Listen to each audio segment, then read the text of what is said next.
The Messer is the best weapon in the game, or at least the one that's not going to get nerfed. Despite this, it is possible to use weapons that are a bit worse and continue to have fun, and there are several weapons that stand out as not being able to reach the meta, but still having a fan club of enjoyers, such as the War Axe, Heavy Mace, Maul, and especially the Poleaxe. The Poleaxe seems to have the largest fan club out of the weapons I just listed, with many Poleaxe mains simply adoring the weapon and enjoying everything it has to offer. The weapon, on paper, sports very mediocre stats across the board, with nothing being offensively bad, but almost nothing going for it, except for its special attack. More on that later. You might be tempted to call the weapon a jack of all trades, master of none, but that definition doesn't really fit the weapon either. There are weapons that fit that definition better with less downsides, or no downsides at all. Let's talk about the Poleaxe and what it has going on. Right away, you'd think that being a pole weapon, it would have good reach, but it's actually a bit inconsistent. At the Poleaxe's strongest reach, most of the long attacks that Poleaxe has are actually just about the same as the Messer in range, either being a smidge longer or a smidge shorter. However, that's at its best. The polearms in Chivalry 2 all use the same animation set, and all of them have the same downside. With the slash attacks of the polearms, specifically alt slashes, a lot of your range is simply lost. The right to left slash is actually tied with the Messer range, while the Poleaxe left to right slash is tied with the short sword. Ooh, that's kind of small. Every polearm, halberd, glaive, polehammer, poleaxe, have the same animation problem with the alt slash, or the left to right slash. But because the Poleaxe is the shortest polearm, it has the most noticeable and most egregious alt slash in the game. Technically, the Poleaxe's longest attack is the special attack, but out of the 3 normal attack types, the alt stab, or left side stab, is actually the longest attack you can do, with overheads being just about as long as the Messer. Poleaxe's speed is what I can only describe as okay. It's outsped by longswords and one-handed weapons and several others pretty easily, but it still has enough speed to challenge and be aggressive and strike in inopportune moments and punish very easily on people's missed attacks. Unfortunately, speed in this game and other melee titles are not binary. Weapons have combo speeds, they have windups, they have recovery. All of these values lead to a weapon's speed not being very consistent. Sometimes a weapon might feel really slow, but if you just riposte or counter somebody, it doesn't actually feel that slow. It feels pretty fast. Sometimes a weapon has a really fast windup but a really slow release, meaning it travels very slowly, giving it a lot of manipulation. With that, the Poleaxe feels pretty slow with its combo speed. After landing a hit, it doesn't often feel like I can land a second hit sometimes, depending on how aggressive the opponent is. But doing counters and riposts with Poleaxe feels rather speedy. Many of the attacks come out pretty fast off of a parry or a counter. The shining example of this being the riposte stab, a very simple option that should be easy to see coming, but a lot of people fail to properly defend themselves from it. The Poleaxe stab is a very nice attack,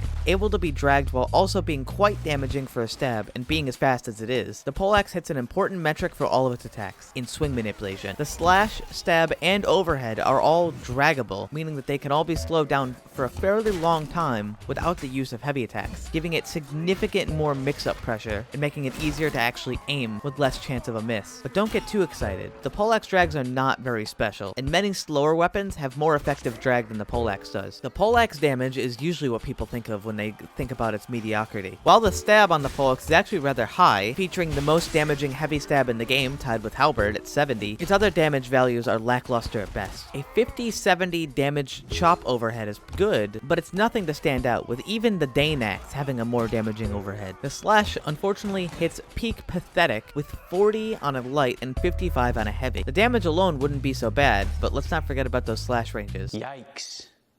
This combined leads to a very pitiful scenario where the Poleaxe just doesn't feel very good to most people. Losing your slash attack as a viable option in the middle of a fight can feel a bit rough. It's one of the only downsides of a spear, and the spear is one of the strongest weapons in the game, so much so it's getting nerfed. If you only looked at the information I said in the rest of the video, the weapon might seem like it's capable of killing somebody, but it's clearly not in a good spot. But let's take all the information I just said and put it in the trash can. Let's talk about the special attack. The special attack does a mediocre 70 damage, but this is actually the only thing bad about it. 70 chop damage which is the damage type that a Poleaxe does, is just enough to two-shot every non-overhealed class, being boosted up to 87.5 damage against a knight for a clean 175 damage. It's a very fast special attack with a unique animation, or at least unique now. Back in the Chivalry 2 alpha, it was actually the special attack animation for all polearms, but all of them were reanimated to the special attack that we know they have now, with the exception of the Poleaxe. It's a vague animation. It's easy to read if you're looking at it, but if you're in a team fight and turn your camera to see the second half of it, it's extremely difficult to read. With its subtle cues, you would be likely to mistake it for an overhead in the heat of a moment. It's also difficult to get used to, easily tricking people who aren't used to it. This is also combined with its range. I could be incorrect, but I believe the Poleaxe special attack might be the single longest range melee attack in the entire game, with some hits leaving me frankly jaw-dropped. I constantly ask myself, how in the world did that reach? How did that hit? The special attack on the Poleaxe is good, but if you only have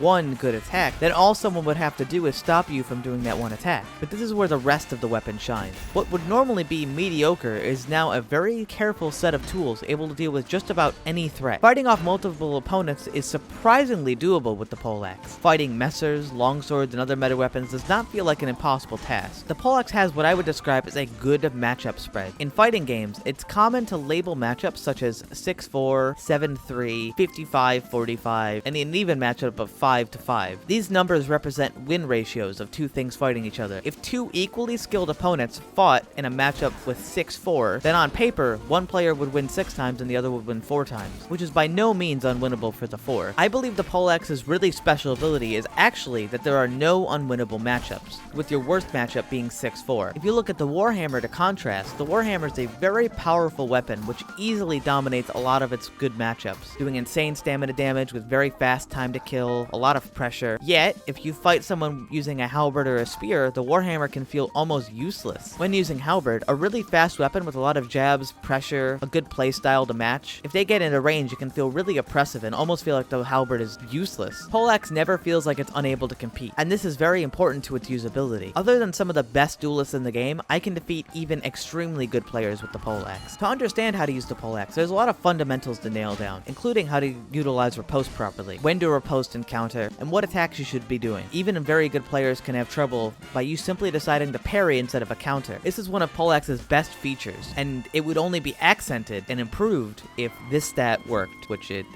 doesn't, and actually neither does this one. To really make use of the Poleaxe, I feel mixing up a lot of really fast counter excels and then a lot of delayed riposte is a very good option. You can also just do a very fast riposte stab as another mix-up. A lot of people do not expect you to simply parry an attack and answer with a stab, especially in duels. Somebody throws out a big heavy feint that does a lot of stamina damage and you don't counter it, and instead you just parry it and stab. And a lot of people in duels are actually going to pre-counter because they anticipated you to counter their attack, and it would be very difficult for them to counter in return, so they do it before they see it, before they react to it. It's predictive. And by simply doing a stab, you can either do a lot of stamina damage in return, or sometimes even just hit them before they can counter feint to match. Doing just basic riposte is very powerful, and the polearm animation set is actually very good at doing feints, such as a stab to slash feint and a stab to stab feint. By doing a lot of these fast options and sometimes delaying them at random, it can make somebody very uncomfortable and condition them to give you more space, and this gives you more room to throw out special attacks, because the way to counter somebody throwing out special attacks is to pressure them. Somebody who's in face hug range and doing a lot of quick attacks and jabs and stuff is not somebody you're going to really be able to hit with a special attack, but the moment they back up and give you the space to, throwing out a special attack can destroy them. So the question is, does Poleaxe need a buff? In its current state, I do not think the Poleaxe needs a buff, but it does need a fix. The special attack is actually desynced from first person to third person, causing misses that should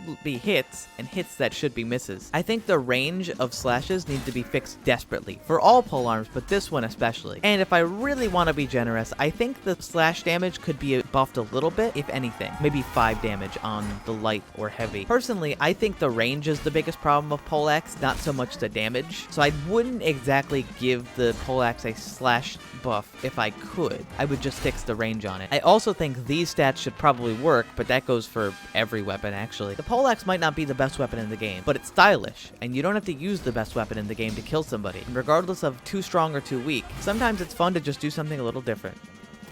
Hey, thanks for watching this one. Sorry that it took so long. I've been having a lot of issue getting videos out, as I talked about in my last video, but you guys can check that out. Not to harp on, I just want to say thank you very much for supporting me, appreciating me, and sticking around. Hopefully I can do a good job with more stuff in the future. And for all of you people who really like Chivalry 2, hopefully if I do something that isn't Chivalry 2, you guys will stick around. I'm always live on my Twitch, 5 days a week, sometimes more. My Discord's nice. It's not dead, I swear. Alright, have a good... see ya. Bye.